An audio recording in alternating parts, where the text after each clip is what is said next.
Sunday on 60 Minutes. They weren't cut up, they weren't sliced up, no OJ. Oh, I hate it when that happens.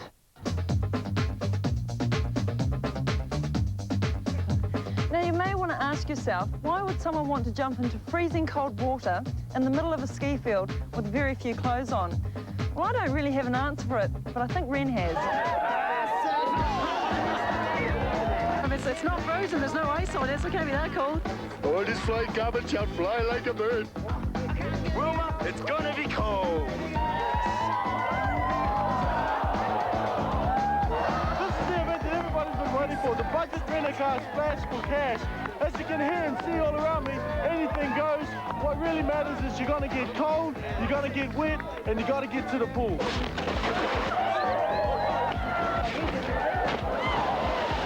Well, we kicked butt in the snow rafting.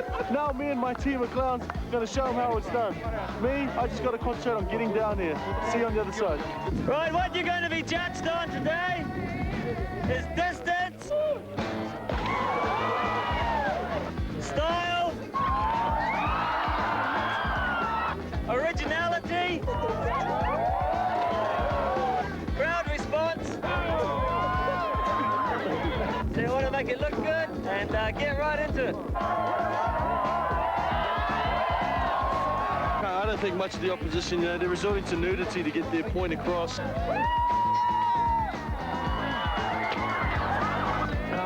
Cold out.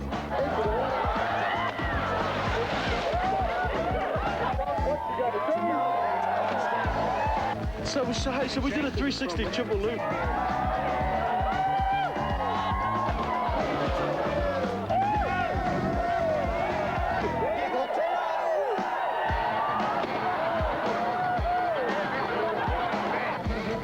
So what happens when I hit the water? It's going to be slide forward, okay? You're going to go for a very fast speed. You just got to be slightly backwards when you hit the water. So it takes off the forward movement. Then we're going to just shoot across the water.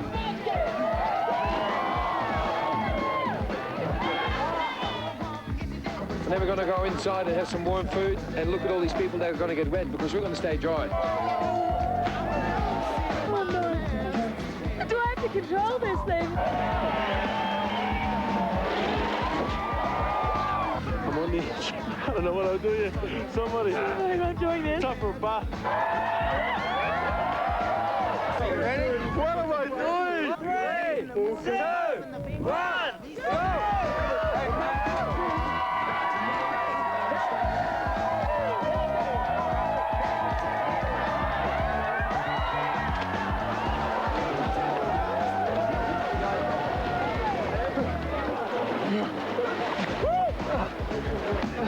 On the edge. I can feel my little half of my body. Thanks very much. $1,000.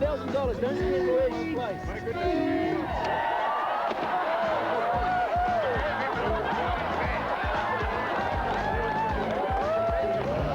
I'm pleased he got paid for that because I can't see any other possible reason for doing it. Right, Ren, I'm off to Oz. Yeah, eat your heart out, flying doctors, because Lana's heading to the Australian Outback to join the Flying Postie.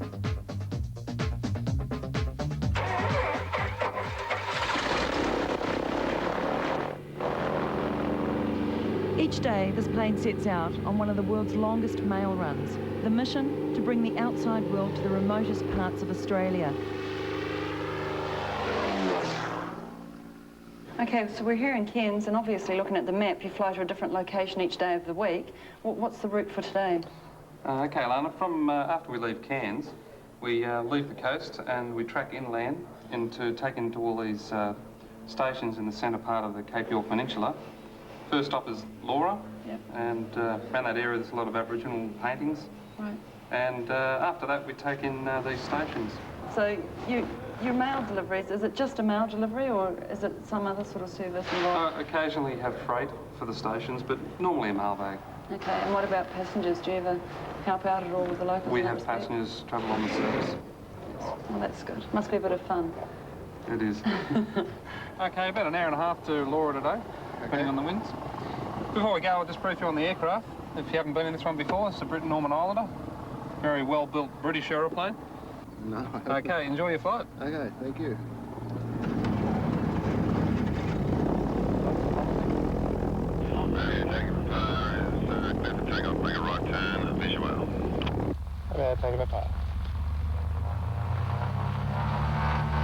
But Monday's run doesn't begin as well as expected. Before we even leave the ground in Cairns, there's engine trouble, and we're about to abandon takeoff. Taking a power, just trying to try that again. Okay, mate, left and up by the eastern parallel, thanks. Taking a power, just trying to... Any good with a screwdriver? Me? Yeah. Oh, wicked. I don't know if they'd want me to play with that one, though. What do you reckon the problem was? Oh, he wasn't getting power on that right engine, Yeah. by the look of it. I couldn't hear. My headset was turned off, so I wasn't quite sure what was happening. Yeah, he certainly wasn't getting it on the right-hand side because you could feel it just pulling to the right.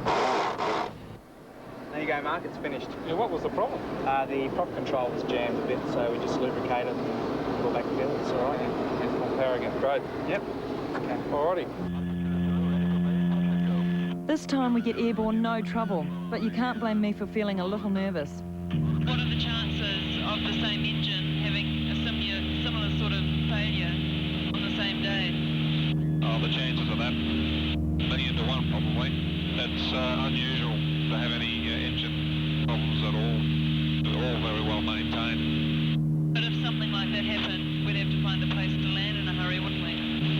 The aircraft can actually maintain, depending on the weight, maintain height on one engine. Laura down here? That's Laura on our left-hand side. As you can see, there's not a hell of a lot to Laura. No. Laura, a township of just 80 people, is the first stop for the aerial mail service, which was founded by Bush Pilot Airways in 1954. Gravel runway. First time I've landed on a gravel runway. We're going to land on a few gravel runways today. Before the 1950s, mail was delivered to the outback stations by pack horse, just once every 3 months. Yoo-hoo! Oh, hey, yes. Ooh.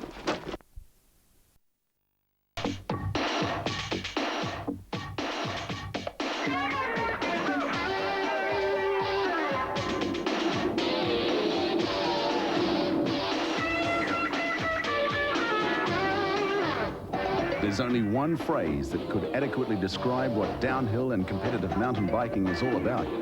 That phrase is reckless abandon. My biggest challenge at the Eliminator this weekend is just letting it rip, just opening it up and going as fast as I can because the course is so fast already. Stay off the brakes, hang it, let yourself slide into the finish line, and it's a confidence thing. You've just got to convince yourself to get off the brakes and hammer all the way through that last corner. A little fracture in my heel, my calcaneus, and torn ligaments on the top and the side of my ankle. I should probably have it in a cast right now, but you know, hey. Racers got to race. When you come into a turn and you're going into it maybe a little bit faster than you're really comfortable with, and you pull it off and you're just like, yes, I made it. Sometimes you're going so fast on this kamikaze course that you're basically afraid the whole way down, but you don't think of it as fear. It's more of an exhilaration that keeps you going faster.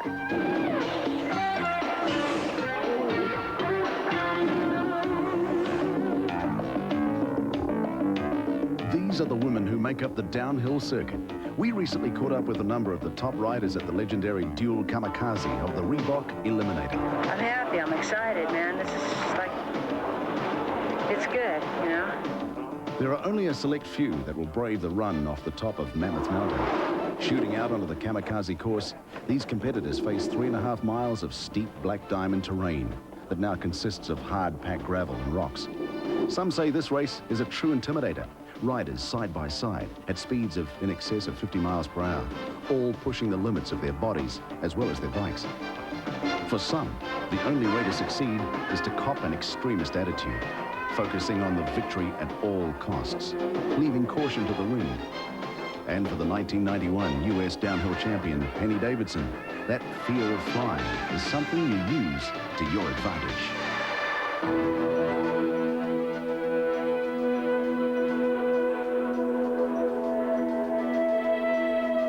if you think about fears, you're setting yourself up for failure. But that's not to say that you don't ever have a fear. When you're going down the hill, you might take a turn a little bit wrong and your bike starts to sketch and go out on you, and you've got a little fear like, oh, I got to hang on to this turn. You might move your body a little different way just to keep yourself up on the bike.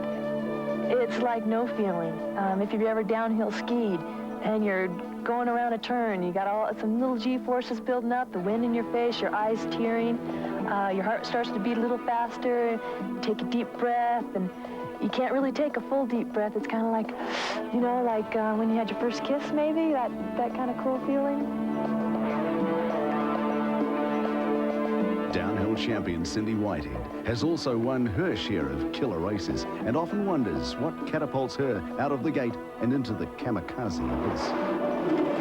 Almost from the beginning, I was one of the most fearless riders. Downhilling came real natural to me, which a lot of women didn't seem to have. I mean, you'd think after 11 years of doing this that I could just walk right into it and with lots of confidence. Cindy Whitehead by herself. Whitehead through the blue.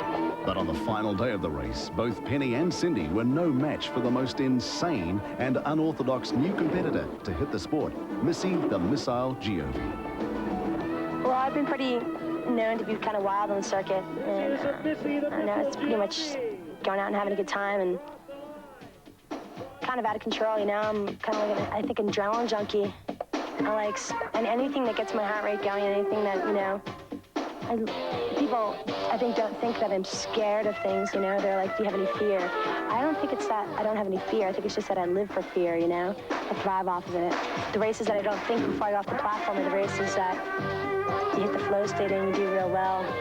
I mean, it's just totally internal, just to, you know, see how far you can push yourself, see how hard you can push yourself. Get the rush. And for Missy, it's also the extreme rush of rock climbing. Rock climbing's really cool because you can kind of lose yourself on the rock, you know. It's takes your mind off things. I mean, it's different, but in the same sense, it's the same. It's an individual sport, just like mountain biking.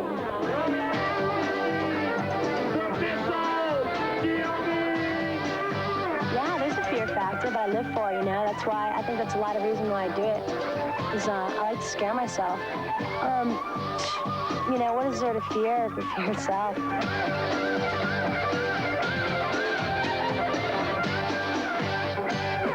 Hey, we hope you all enjoyed tonight's wicked adventures from the great outdoors on Mountain Dew on the Edge.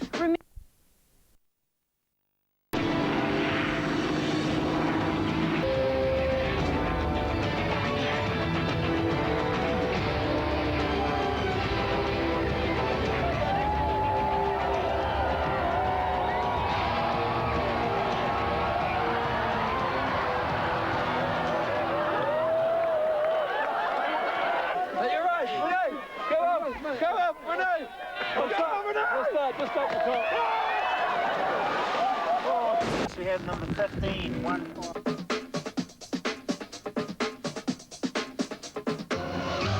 Tonight on Mountain Dew on the Edge, the Haggis Honking Hole. Wendy Botha Todd takes us on a caving adventure in Waitomo. And the fascinating world of this country's top underwater cameraman.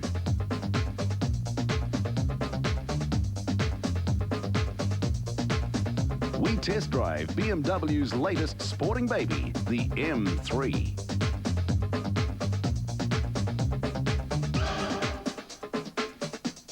And René Nafahu goes on an ice climbing adventure in Fox Glacier. That's tonight on Mountain Dew on the Edge.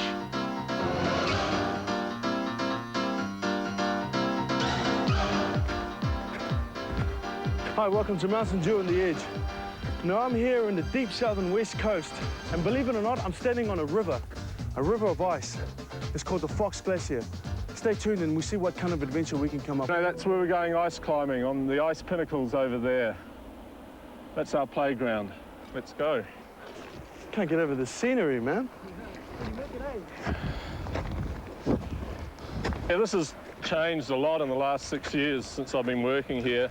It used to be when you stood here and you eyeball that waterfall, that you could see about another 100, 150 foot of it. And now we're looking towards the top of the waterfall.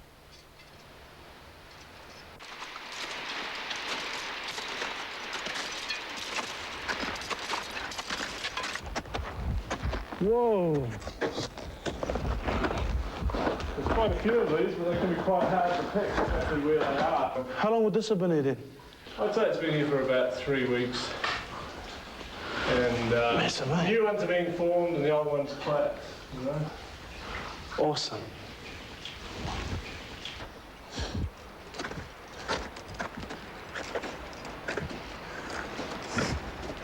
Okay, Rene, this is going to be our first test piece for ice climbing, see how you go. It's the beginner slope, right? This is the beginner's slope. Yeah, we'll be able to find some harder stuff than this. No. But this will still be a reasonable test piece. Okay, one major question. Where's the footholds? Well, you've actually got the footholds on your feet. You've got these nice spikes on the end of your crampons there. You know, confidence is a big thing when you're learning, eh?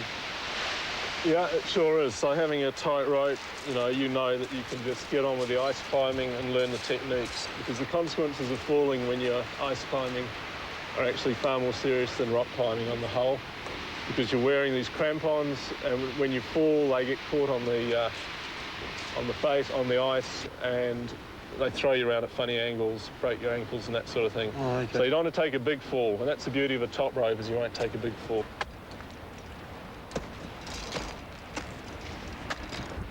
What's the ice like? Is it? Well, this ice is a little bit soft, and it's quite fractured, and it's fractured vertically, which means the tools are tending to pull through a little bit.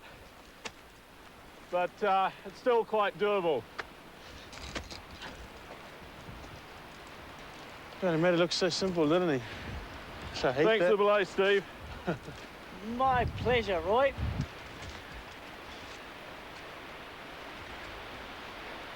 Right, Rene, over to you, mate. Yeah, right. Okay, this is step one of my ice climbing career. Who knows? I may have found myself a new love. Looking at this slope, I'm not too sure. Okay, root kick.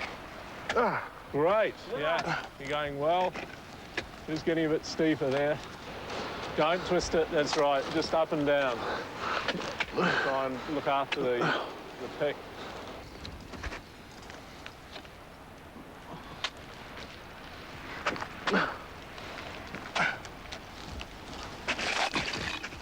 Yeah, good one, good recovery.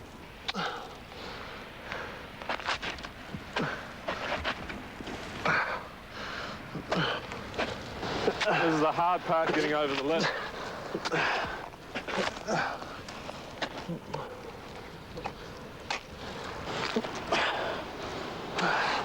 Well done.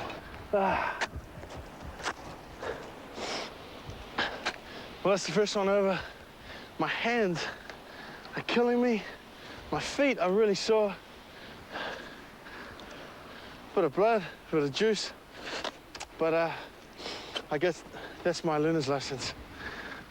And just over my shoulder looms what could be the pinnacle of my ice climbing career.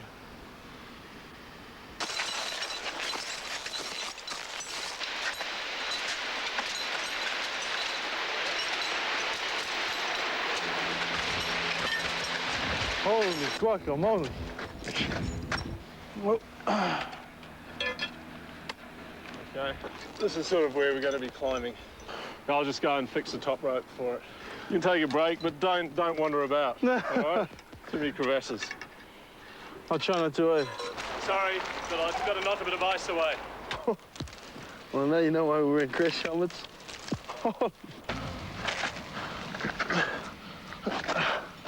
Yeah. Oh, it's down.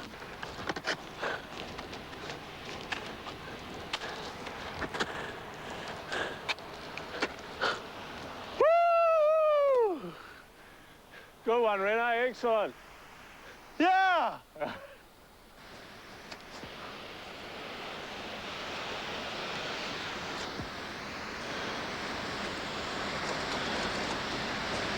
So what are we doing now? Well, we're just going a little bit higher, just so you're standing on the high point. Well, why not go all the way, eh? All the way, yeah. Oh my God.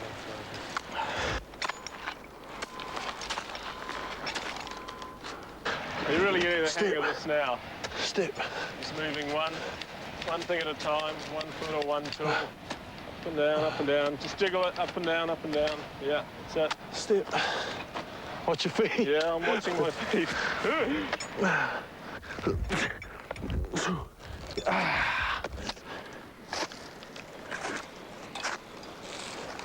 Can I stand? Yeah, you can stand, right? Just stand.